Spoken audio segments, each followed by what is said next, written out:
Despite changing its one-child policy to a two-child policy, China's population control policies continue to violate human rights.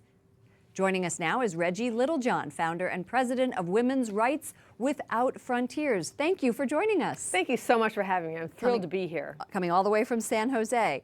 In October 2015, China changed this decades-old policy of you only get one child to, okay, you can have two children. Is that making a real difference in reducing forced abortions or sterilizations? Well, you see, the way the Chinese government announced this was extremely misleading. What they said was that they were abandoning or scrapping the one-child policy, and that gave the world the impression that all coercion was over, but it's not the case. Now, instead of basically forcibly aborting women after one child, they're forcibly aborting women after two children. And also the sex-selective abortion of baby girls is continuing. So we're very happy for the couples that can have a second child, but we don't want anybody to think that forced abortion isn't continuing. It's still illegal to have a baby if you are unmarried, and third children are still illegal. How prevalent are those sex-selective abortions? Well, this is the thing.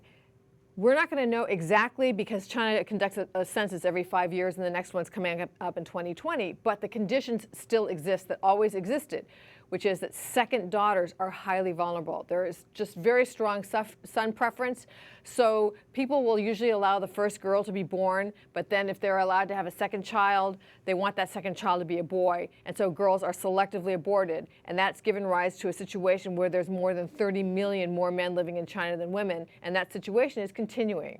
You have a very personal story as it relates to China. Would you mind telling us about that? Are you talking about my daughter, Annie? I am. So yes, my husband and I have rescued two girls from China. They are the daughters of Zhang Lin, who's an activist in China, who's been jailed and tortured, and when they could not silence him through that, they actually went and detained his 10-year-old daughter, Annie, out of her 4th grade elementary school. They detained her overnight. They would not allow her to go to school. They put her and her father under house arrest. When they escaped house arrest, they became fugitives, and then they were caught, and her father got word out to me asking if I could please help him get Annie out of China because she can't lead a normal life there. So we, with the help of Congressman Chris Smith, were able to get Annie out, and now we're raising her as our own daughter. What an amazingly wonderful story. For people who are listening to what you have done, how can they help? Well, we have something called a Save a Girl campaign in China where we can identify women through our network on the ground in China who have had ultrasound and know they're pregnant with a girl and have scheduled themselves for an abortion or have been given birth to a girl and their in-laws are pressuring them to abandon them.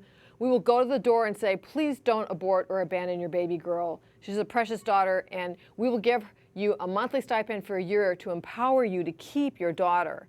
And so we can figure Women's Rights Without Frontiers. You have a website. I think people can go there to learn more about this program. That's right. They can help support that program, Great. Save Lives in China. Thank you so much, Reggie Littlejohn, president of the Women's Rights Without Frontiers.